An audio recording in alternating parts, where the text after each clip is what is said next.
Well, hello there, everybody. How are you doing? So, this is another episode of Fox in Thoughts.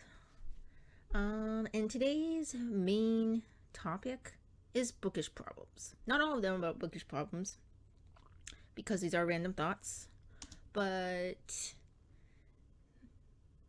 they could be deep, or light, or silly, and you might like it. So, subscribe.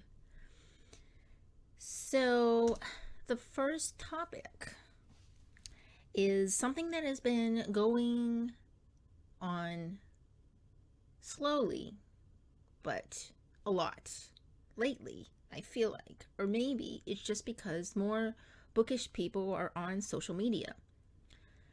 So, before we get into that, if you will look at the screen now, I have a cute little avatar holding a cute little fox. Isn't that lovely?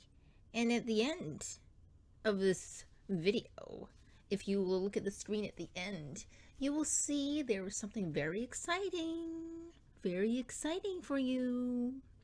Stick around.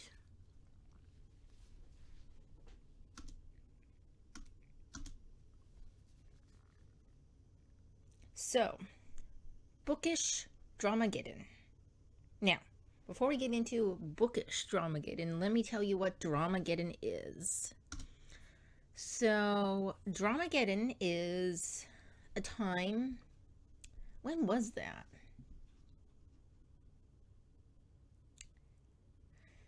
When was Dramageddon?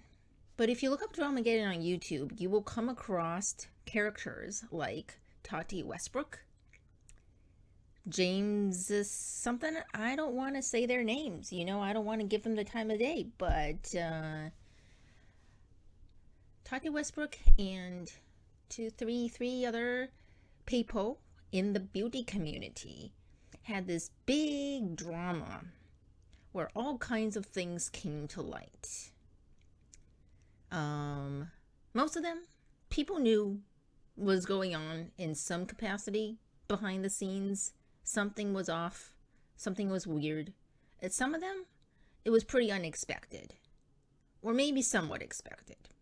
Anyway, that period is called, in the beauty community, Dramageddon, because of all this drama. And I've been feeling that, if you're wondering, why me, a writer, following a beauty community thing? Well, I was I was watching like drama channels, and some of those YouTubers, beauty YouTubers, makeup YouTubers, I was watching sometimes. So they were familiar to me, so I was like, they're appearing on this drama now. What's going on? And so, yeah, that's how I know. And I do like to watch makeup tutorial type videos, even though I don't do it myself. I like watching this artistic transformation. Anyway, so I've been feeling like there's kind of a bookish Dramageddon going on in YouTube right now. YouTube, not just YouTube, TikTok. And it's very slow, though. It's not like with the beauty community where it just sort of exploded. This is something that is happening little by little. So I can't really pinpoint the start of it because I haven't always been following it. But some popular in quotes, bookish drama is authors behaving badly, or writers just being absolutely terrible to other writers, or the writer's associates, whoever they may be, being terrible. There was JKR, but is that drama? I mean, it's still ongoing, so I don't really know. I just feel like her situation is just this weird. Like, why is she, does she think this is helping her? I don't know. Anyway, there was, who was that person? Colleen Hoover? But that came out quite, I mean, that's more recent. I'm talking about before that. There was some kind of hockey drama, like, what was it, hockey romance novels. Some people thought that some guy who plays hockey professionally looked like some guy from a romance novel, and they kind of, and especially one person just kind of went all weird about it. And even though he's, either he has a girlfriend or he was married. I think he was married. And it was just kind of weird. And then there was another one. This is all BookTok, by the way. I mean, of all the places to find the drama, it's definitely going to be BookTok, isn't it? There was this kid who was riding a motorbike.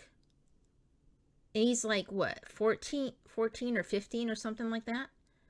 And older women were being weird because he looked like some character in one of their motorbike romance novels. It's just weird. But it was a bit of drama. And most recently, we have Audra Winter. I keep wanting to say Winters, and I think a lot of other people want to say Winters too, because I see a lot of people saying Audra Winters instead of Audra Winter. Anyway, but even before Audra Winter, there was that fantasy book fest drama that happened, allegedly a scam. Allegedly. And then there was recently, I just saw some book fest in the UK. Oh, was it Waterstone, I think? I think it was Waterstone because I watched a video of oh, it's someone I recently subscribed to, so I can't remember her name, but anyway. She talked about it. And I was like, oh, another piece of drama happening in the bookish community. Like, what is going on? I feel like before I didn't really hear much, but then now it's like I'm starting to hear it more. And as I said in the beginning, I think it's because bookish people are now joining social media more. Like if you were a reader, maybe that's a little bit different because maybe you're doing Bookstagram or something. But a writer, usually we just, I don't know, we don't have social media, we just do the writing and we're too busy with that. We're not on social media. But because like TikTok becoming more easier, like you just reach for your phone and start filming, I guess. It's not for me. I don't have TikTok. Well, I do. I have an account and I did post there for a while, but it just wasn't for me. And TikTok is just such a doom scroller. And I get easily addicted to things like that. And I know that about myself, so I stopped using it. And besides, the constant video content making, like the short form stuff, it's just not for me. I want to talk a lot if I'm going to talk, you know? That's why I do these videos, because I have a lot to say. And you guys are the only ones I can say it to. So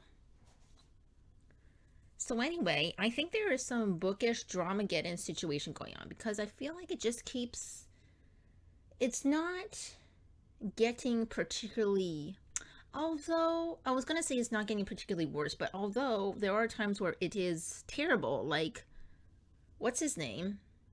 Turns out to be a horrible person. What was his name? Neil Gaiman? Was that his name? I've never read his books.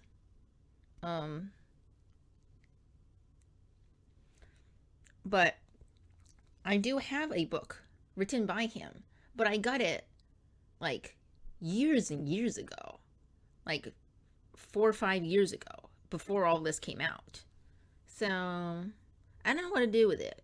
I mean, I'm probably going to read it, but I'm probably not going to review it, you know? And anyway, Bookish Dramageddon going on right now. Just very slowly. Very slowly going on. What do you think? You think that's happening? Think that's happening? I think it's happening. And I think it's just going to keep going. It's not going to stop because there are just, I mean, I thought it was going to die down a little bit, and then Audra Winter came out. I'm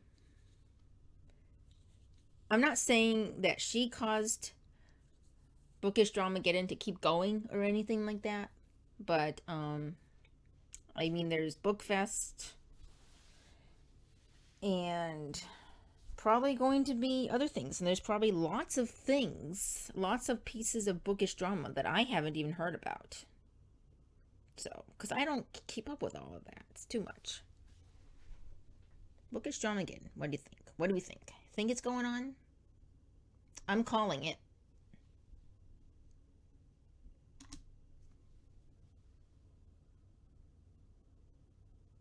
Okay, let's take a bit of a bookish break.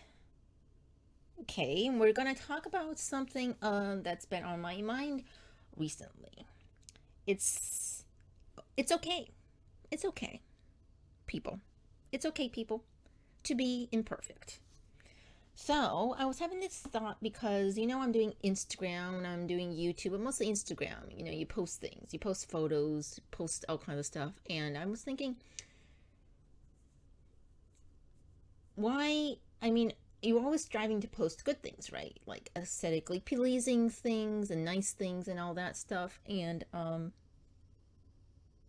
the same thing with, I follow a lot of artists. So a lot of artists always show their, not always, most of the time they show their final result, right?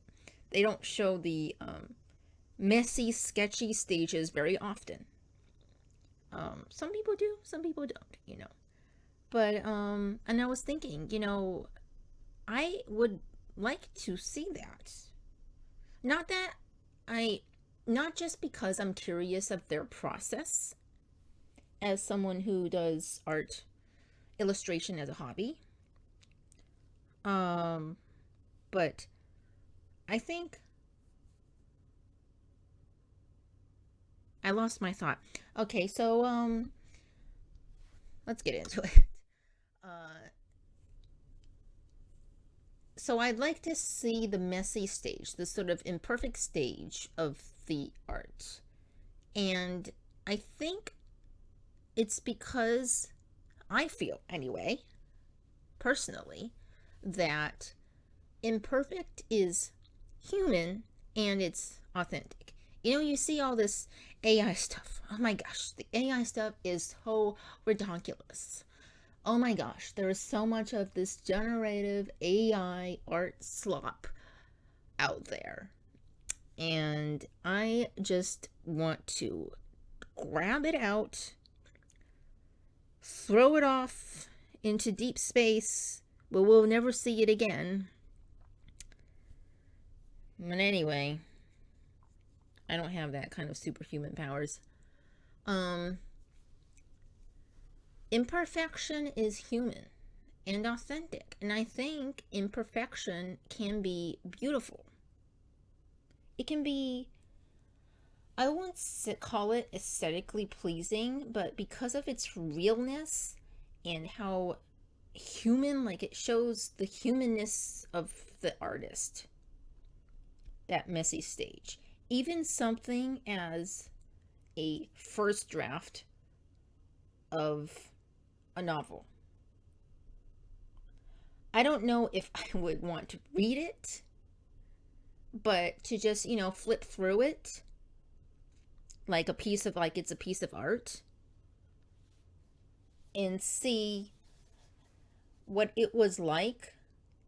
Like if I'm thinking about my favorite author, Shannon Hale, and her books of Bayern books. And the first book is called The Goose Girl. The first book,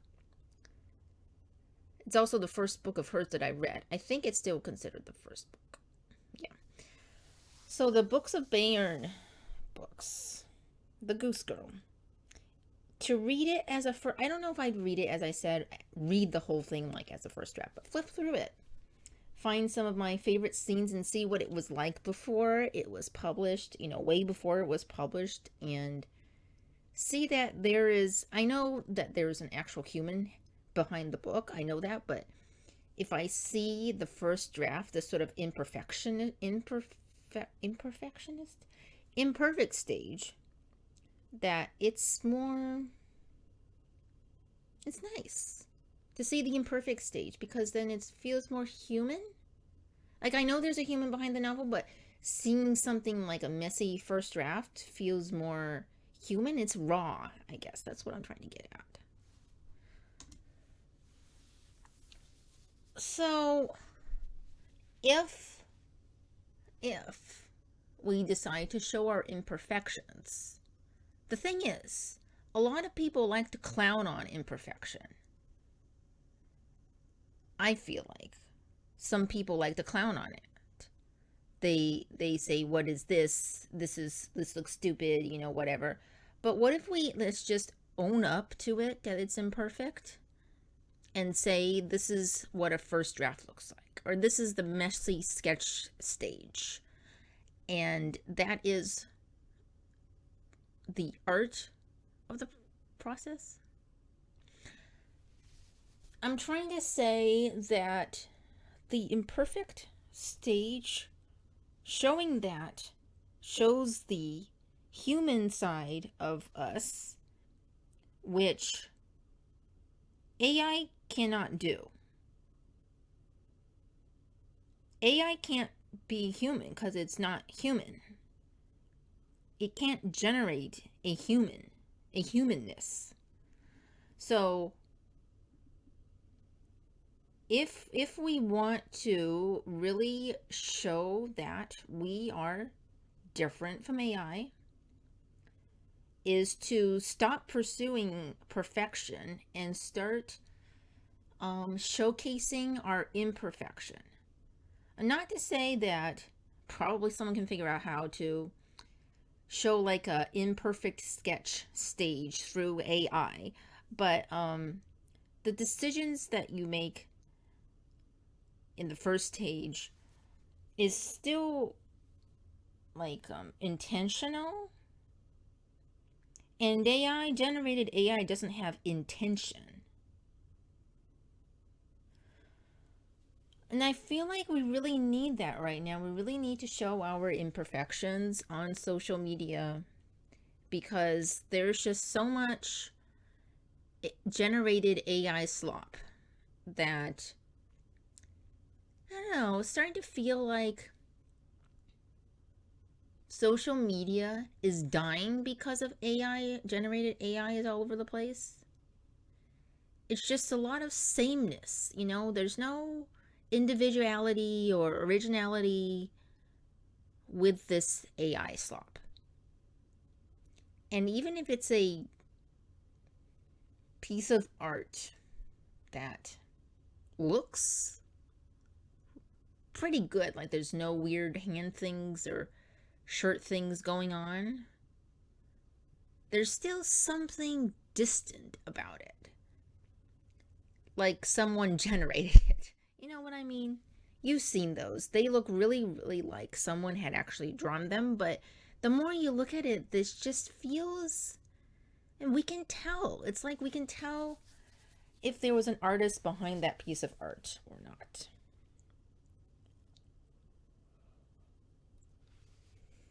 And if people don't want to show their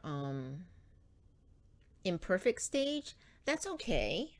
That's okay, but I think I don't know what they think. I think that maybe they feel like they can't because they will get bashed on, they will get They will get lots of negative comments about it. People will be nitpicky in weird ways. So, TikTok is really brutal though. Instagram, I don't know. But a lot of art I see on Instagram, I see really nice comments. So I don't think Instagram would be too much of a problem if you show your imperfect stage on Instagram.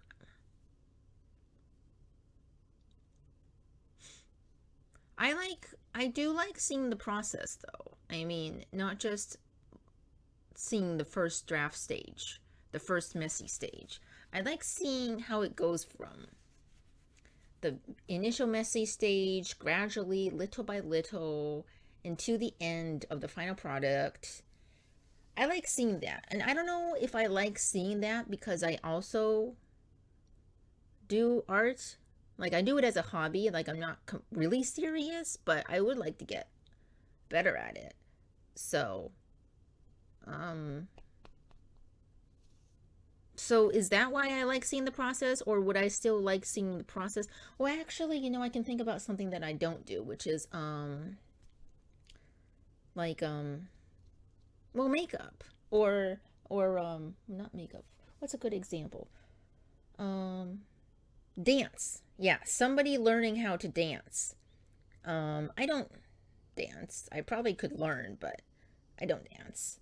But seeing the process of someone going from I don't know what I'm doing with myself to being able to actually dance, that process of getting better, that's fun to watch. It's fun to watch. I don't know if it's just me, but do you like watching processes of things? Like going from the first initial beginning level to mastery or close to mastery level? Do you like seeing that? I do. Do you? Leave it in the comments.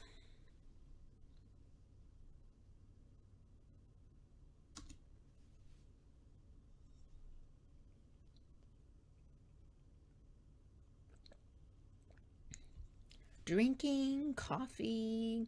Okay, so the next topic is BookTok dilemma. And this is something personal to me. So I don't know if you will relate to it or not. So I did say I'm not on TikTok. But I have an account, but I stopped using it. And the reason I stopped using it is because I don't like it. Frankly, I don't like TikTok. It's just doom scrolly, as I said, and just this short form video content constantly. Oh my gosh, no, it's not for me. I can't. It's too much. Um, I like taking photos rather than videos. I mean, recording videos. I mean, this kind of recording is okay. I'm just showing you, doing a screen share and just talking. This is fine, but short form video, it's not for me. And I don't want to show my face, so it's hard to like what kind of content do I make if I don't show my face? I don't know. But I hear a lot about BookTok through BookTube, YouTube, or I see it on Bookstagram, or just Instagram in general. Sometimes I think, maybe I should do it. Because maybe my audience is over there.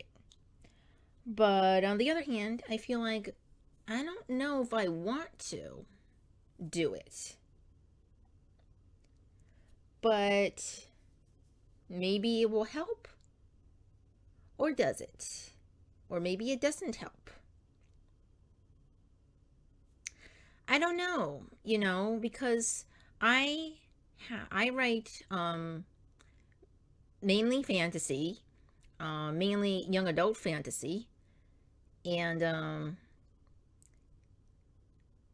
I wouldn't say that there is no young adult fantasy liking people on Instagram. There are a lot of people.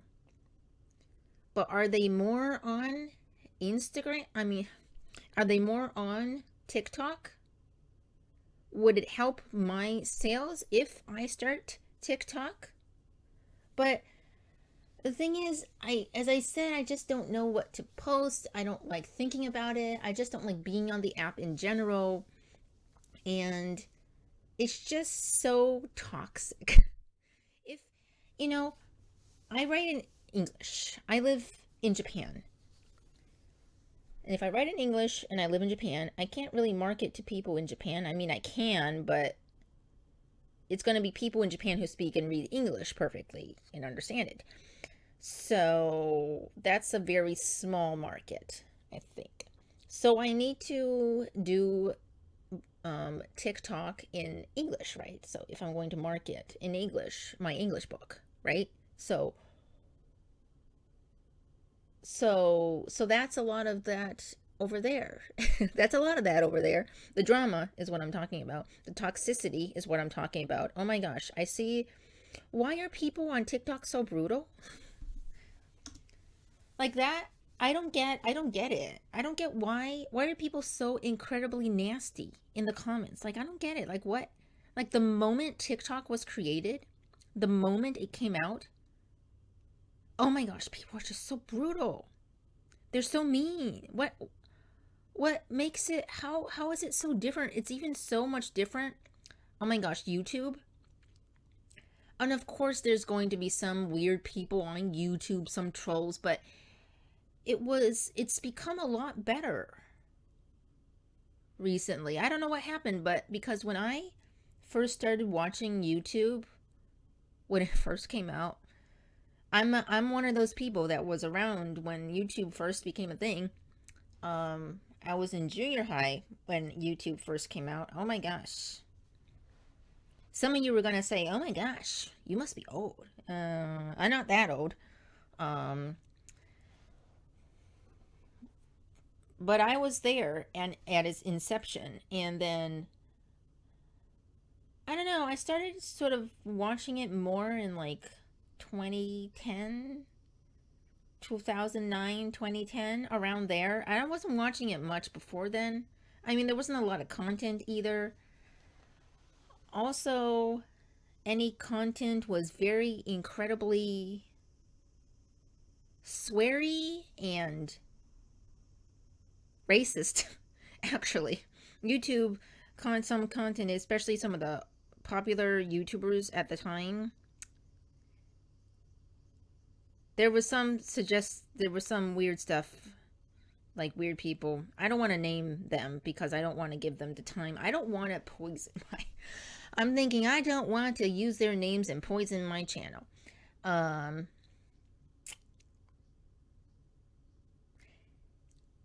The guy in question was canceled,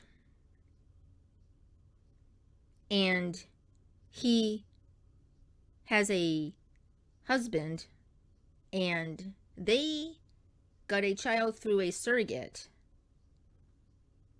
and he had some questionable drama with his cat. Now you might know who I'm talking about. But he was on there, and I thought, okay, so he's one of the popular ones. I'll watch and see what it is. It was so incredibly sweary and racist, so I didn't want to watch it anymore. So I thought, you know what?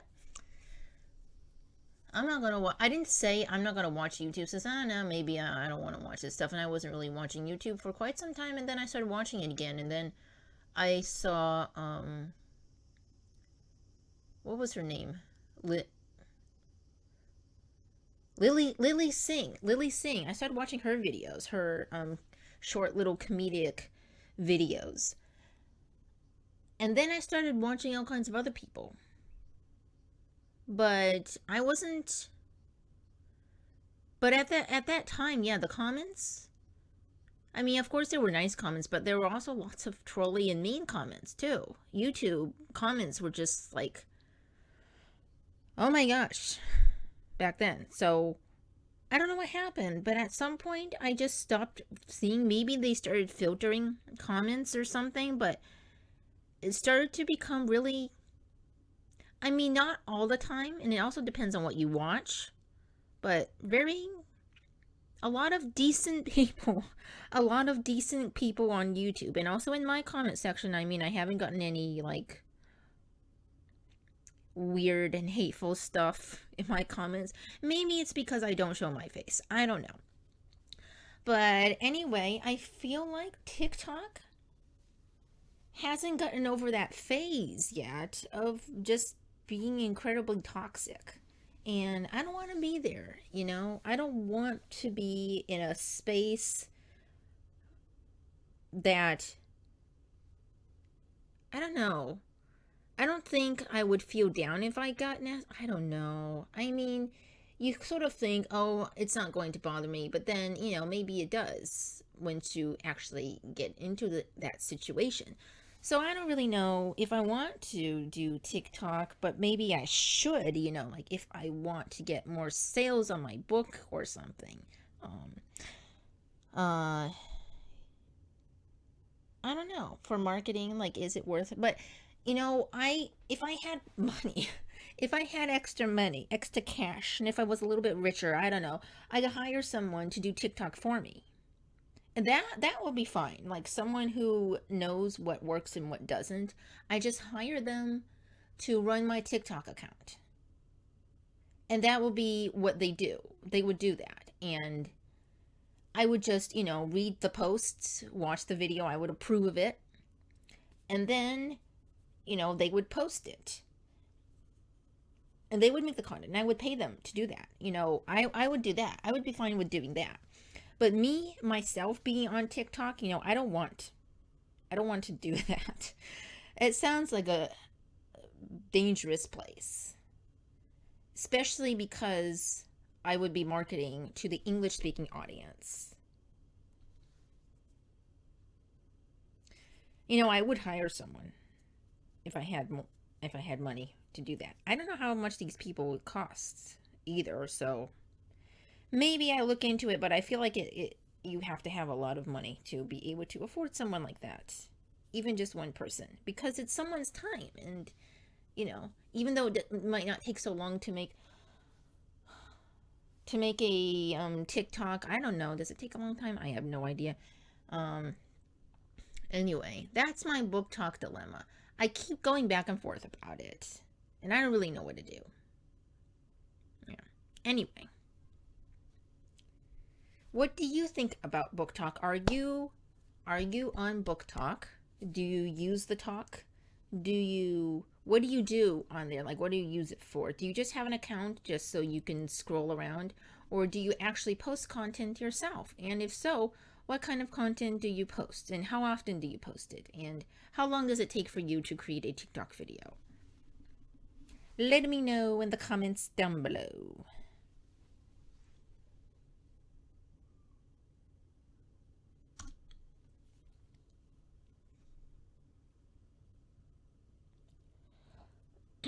Coffee break.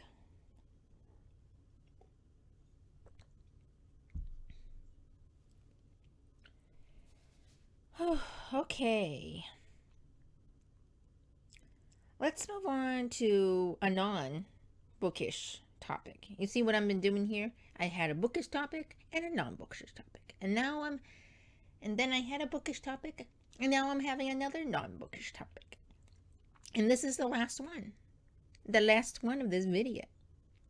And this one is my speculation. This is something that I have been noticing and also thinking about for quite some time. This is about the algorithm, specifically the YouTube and Instagram algorithm. This next topic is titled, "Isn't the algorithm just us?" Isn't the algorithm just us? I looked up the definition of algorithm on Cambridge Dictionary, and it was not helpful. It was not helpful. The definition of algorithm in general is not really helpful for what I want to talk about. But I'm going to read it anyway. Cambridge Dictionary said algorithm, a set of mathematical instructions or rules that, especially if given to a computer, will help to calculate an answer to a problem. So it's very mathematical, and I don't do mathematical at all. Okay, so we're going to just get into the discussion. I think there is a definition of algorithm in terms of social media out there, but I couldn't find it in dictionaries. So if you want the definition of algorithm in terms of social media, you're probably going to have to look up a lot of different articles. And maybe I'm going to have to do that later. Okay, so isn't the algorithm just us? If it works only when we interact with the app, whether YouTube or Instagram, we are the ones telling the algorithm what we like and dislike, what we spend a long time looking at. So if we stop, wouldn't it be better? Can't we control it? These are my thoughts. Now, before I move on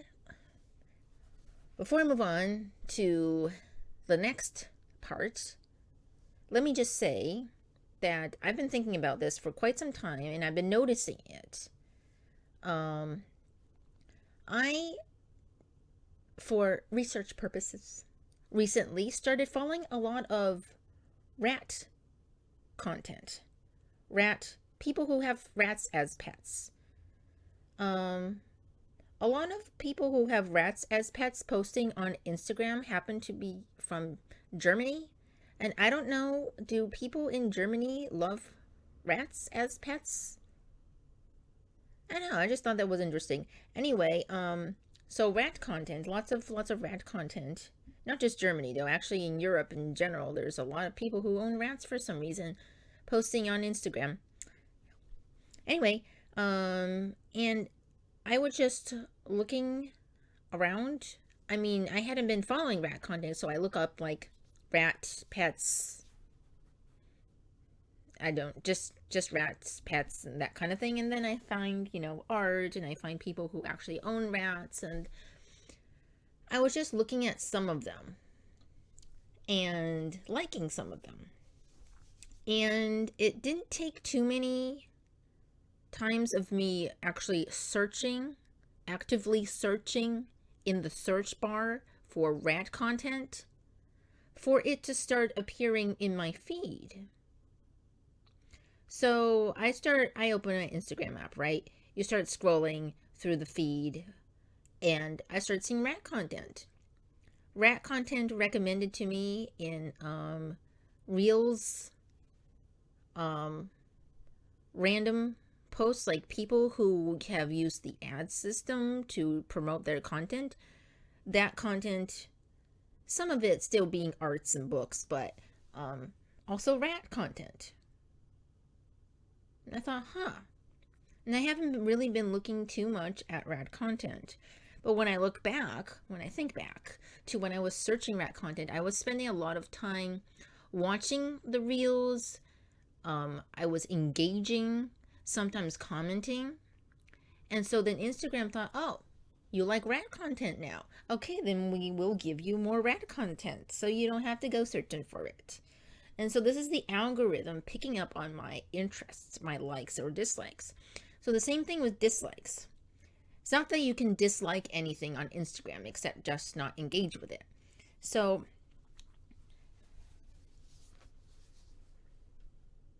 I don't deliberately ignore content, but just scroll by, just look at it. Oh, that's nice. I just scroll by. I don't like the thing. Not meaning I don't like it. I mean, I don't heart it. I don't tap the heart. Let's say that from now on. I don't tap the heart on everything that I see. Okay? And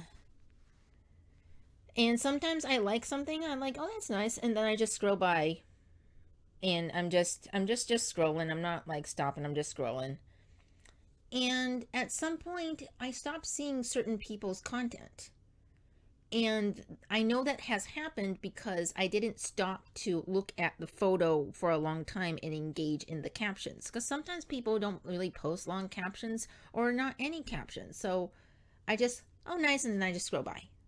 I'm doing hand gestures and you can't see me. Okay. So I just scroll by. I mean, it's no big deal. No, nothing. I mean, I don't mean anything by it. But then after some time, I stopped seeing it.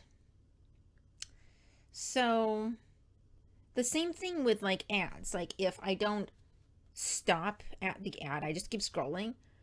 Eventually, I stop seeing that specific type of ad. Another thing for the ads is that you can say that you're not interested in it. So sometimes I do that. But you can train the algorithm. You can say to it, I like this, and I will scroll by this. And then after some time, it will start showing you a lot of the stuff that it sees that you've been hearting, tapping the heart, or commenting on, or spending a lot of time watching. Like sometimes I just watch reels, but I don't really tap the heart.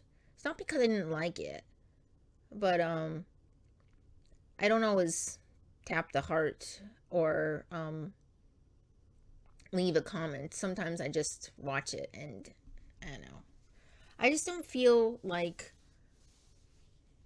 people who have small followings and I like their content, then I would tap the heart. But people who have large followings and lots of comments, like thousands of comments and thousands of hearts, and I think mine is just not going to make any difference to them. Or maybe it does, I don't know. I mean, I like it when I get a heart, but I'm saying that I like supporting the small accounts because, I don't know, they need it. I want to spread the love. So I feel like we are able to control the algorithm. A lot of the times I hear this talk about the algorithm is controlling us, or like especially like, I don't know about YouTube, but at least the Instagram algorithm is like, I can't understand the algorithm, people say. I don't know what the algorithm is doing right now, and they don't understand like what is going on because the algorithm is not pushing their stuff or whatever. Or I have to post certain things to please the algorithm. You know, phrases like that. I see that a lot. And I've used those phrases too. But I've recently realized that maybe that's not the case. Maybe we can control it.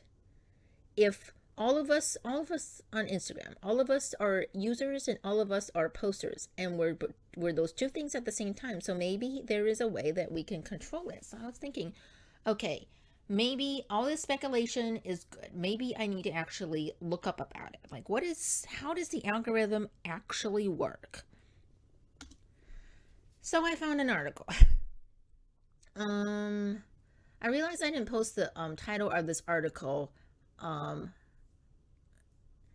but it's about the algorithm and how that you can possibly control it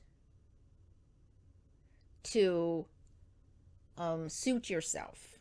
And this was an article on medium.com. Medium.com has been like, I've seen like writing based like articles from Medium, so I'm familiar with their website. But medium.com, sometimes they have good stuff and sometimes they have questionable stuff. So I don't know how credible this stuff is. Okay. But just to give us some kind of a view on the algorithm. So the Instagram algorithm, they focus on engagement metrics. It says, I have screen grabs on the screen right now in case you're not watching. How likely you are to like, comment on, or share a post, your interaction history with the account, and the recency of the content. Instagram Reels, for example, are prioritized if they spark interactions like reshares or visits to the audio page. So that means Instagram, I'm still right about what I have been observing on Instagram. The stuff that it pushes to you, it's basing off of your engagement to that particular type of content. And what I didn't know was the recency of the content means something. Because sometimes I would go way to someone's like past or something, or like when they first started posting, and because I want to know who they are or whatever. And sometimes people, especially in the Bookstagram space, they like to post like a "Hi, my name is" type of post in the very beginning when they start. And if it's a small account, I tend to go to that very first post to see what they are about. So But if it's the recency of the content, then, you know, if I want to keep seeing content from them, I would probably want to engage in the most recent content as well. You know, not just the content from like a few months ago or something. And a few months ago doesn't seem so long ago, but in social media world, a few months is like a long time ago. So anyway, that's Instagram, right? So YouTube works a little bit differently, apparently. They say instead of focusing on who you follow, it uses your viewing history and engagement patterns to suggest videos you might like. Metrics like watch time, likes, comments, and the performance of a video, how many users finish it, are key ranking factors. So I knew about this. I mean, we are on YouTube right now. You are watching this, listening, or whatever to this video. And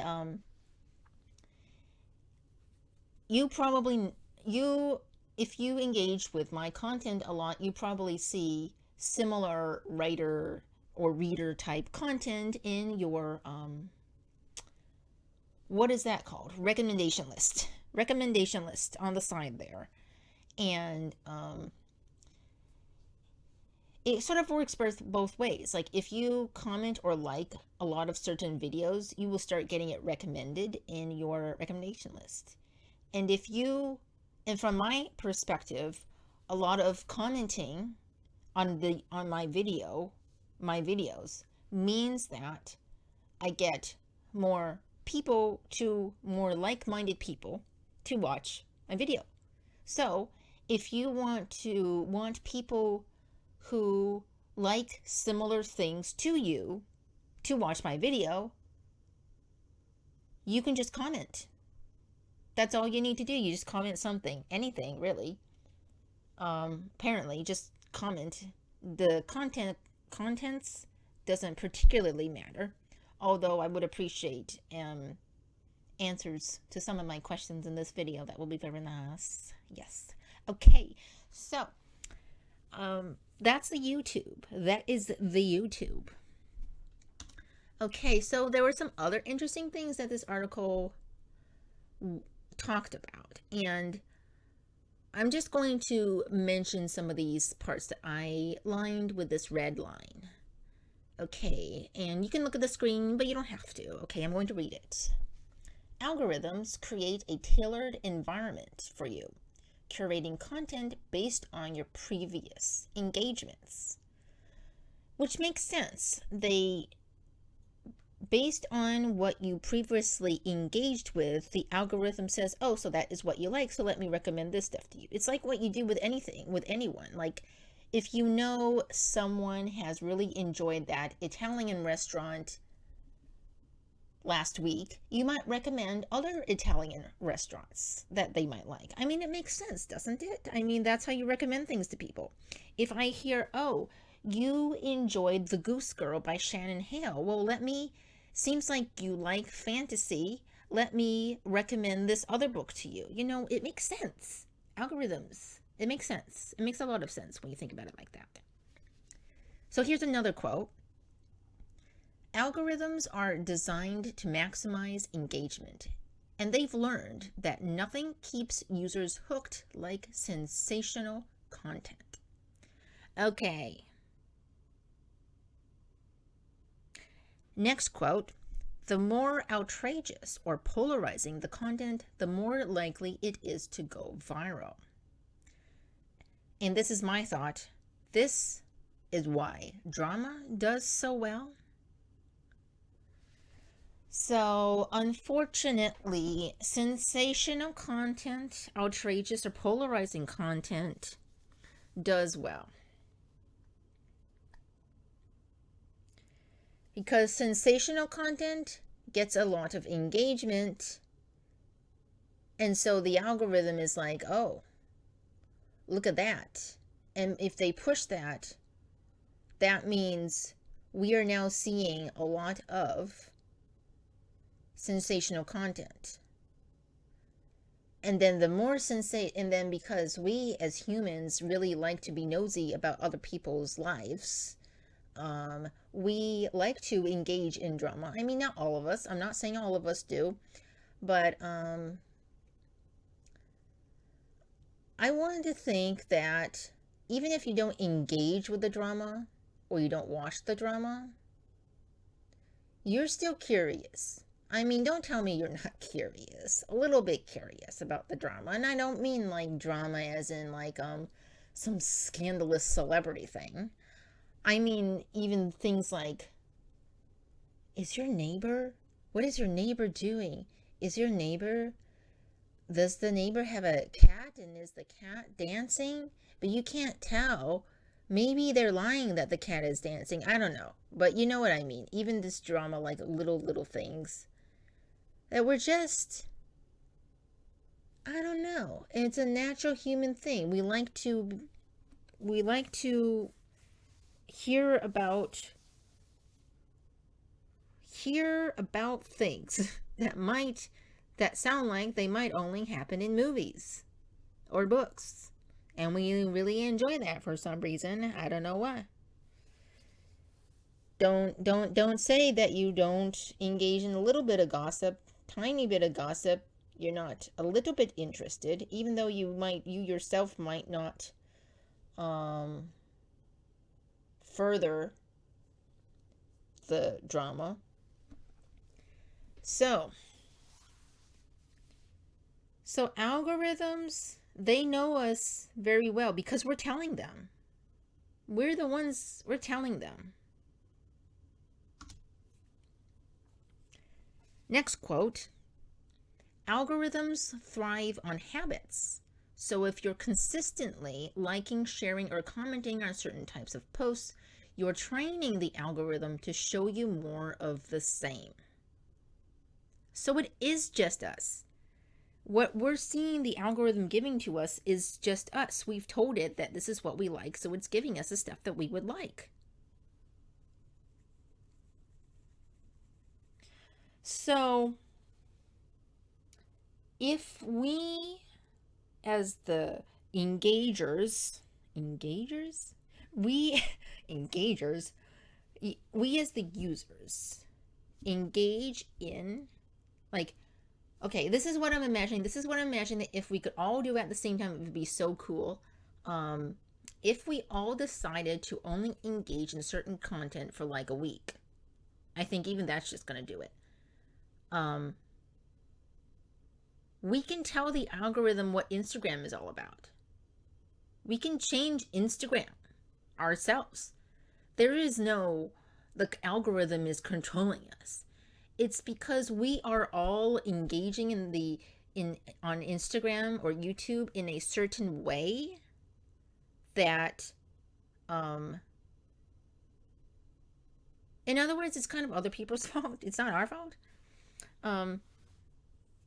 That we feel we need to post certain type of content because certain type of people are engaging in that certain type of content that we don't maybe want to really post.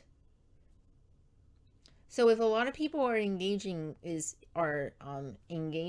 reels on Instagram, then Instagram algorithm is going to say a lot of people like reels. So you're not posting reels. So why would we push your content, right? But if a lot of people, a whole bunch of people decide collectively one week not engage with any reels, then Instagram might stop pushing reels. I mean, it has to be a lot of people. It can't just be like 100 people.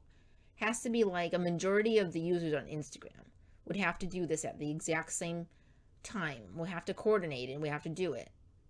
Don't engage with reels. If you see a reel, just quickly scroll by, because the more you linger, the more the algorithm will feel like you are interested in this content, because engagement time includes you staring at the screen at this reel, trying to figure out what's going on.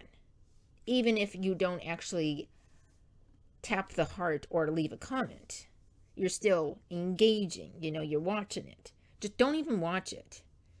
And I bet that because the algorithm is just us, if everyone did the same thing, we will be able to control it.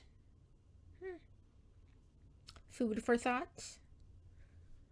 So this Medium article, when I was going through it, finding quotes and stuff, was actually pretty interesting. So I think I might do a read through, um, and it will be on my Patreon. Um, don't be like, oh no, she's putting it on her Patreon. It's going to be behind a paywall. No, it's not going to be behind a paywall. All you need to do is become a member. So when I do post like extra content like this, then not extra content like this, but extra content related to these videos, then you can go and see it. And I will be reacting to this article and going through it because I've had a lot of other different thoughts about algorithm recently. So,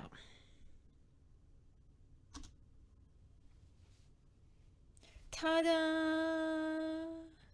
My avatar is now moving. You can look at the screen. Look how it's moving.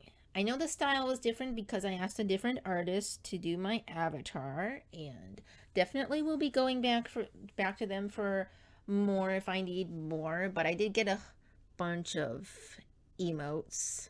So that will be fun to use in my videos. It's so cute. Look at it. It's just waving. Ah, it's so nice. Okay, so let me know your comments. What do you think? Is there bookish dramageddon going on? Would you show your imperfections online? And what do you think about all that? Do you like watching processes? And is BookTok worth it? Is BookTok worth it? What do you post on BookTok? Do you like BookTok? What is the situation with you? Also, are you the algorithm? What do you think about that? I think that we can control the algorithm. I really do. I really do think we can control it. I mean, based on that, we should be able to. The algorithm isn't something that's out of our control. We control the algorithm. Okay? All right. My avatar is moving. Isn't it so nice? Finally, I've come into the VTuber space, eh? I don't know why I did that. So anyway, this is the end of the video. Hope you have a lovely rest of the day and keep hydrated, and you will see me. No, you won't see me. You will hear me in the next video. The fox is out.